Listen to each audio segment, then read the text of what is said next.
Lecture du livre des Actes des Apôtres. Pendant qu'Apollos était à Corinthe, Paul traversait le haut pays. Il arriva à Éphèse où il trouva quelques disciples. Il leur demanda: Quand vous êtes devenus croyants, avez-vous reçu le Saint-Esprit?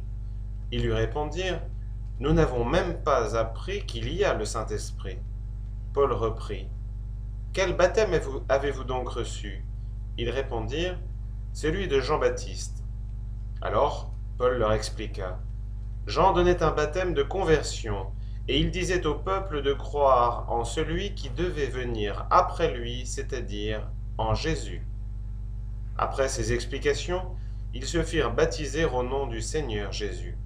Et quand Paul leur eut imposé les mains, le Saint-Esprit vint sur eux, et ils se mirent à dire des paroles mystérieuses et à parler comme des prophètes. Ils étaient une douzaine d'hommes au total. Ensuite, Paul se rendit à la synagogue, et là, pendant 3 mois, dans ses entretiens, il s'efforçait de convaincre en parlant avec assurance du royaume de Dieu.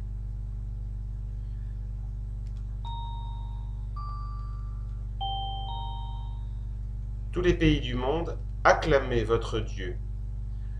Dieu se lève et ses ennemis se dispersent. Ses adversaires fuient devant sa face. Comme on dissipe une fumée, tu les dissipes. Comme on voit fondre la cire face du feu, les impies disparaissent devant la face de Dieu. Mais les justes sont en fête, ils exultent. Devant la face de Dieu, ils dansent de joie. Chantez pour Dieu, jouez pour son nom. Frayez la route à celui qui chevauche les nuées. Son nom est le Seigneur, dansez devant sa face.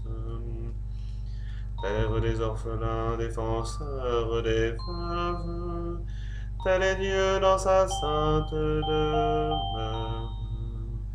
À l'isolé, Dieu accorde une maison, aux captifs il rend la liberté.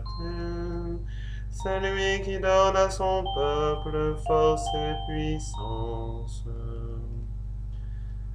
Alléluia, Alléluia. Vous êtes ressuscités dans le Christ, recherchez les réalités d'en haut, là se trouve le Christ, à la gloire du Père. Alléluia. Évangile de Jésus-Christ selon saint Jean. À l'heure où Jésus passait de ce monde à son Père, il parlait à ses disciples.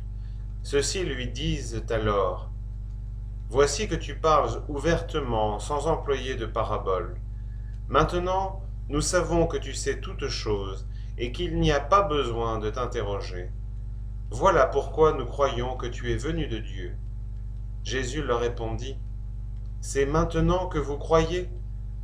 L'heure vient, et même elle est venue, où vous serez dispersés chacun de son côté, et vous me laisserez seul. Pourtant je ne suis pas seul, puisque le Père est avec moi. Je vous ai dit tout cela pour que vous trouviez en moi la paix. Dans le monde vous trouverez la détresse, mais ayez confiance, moi je suis le vainqueur du monde.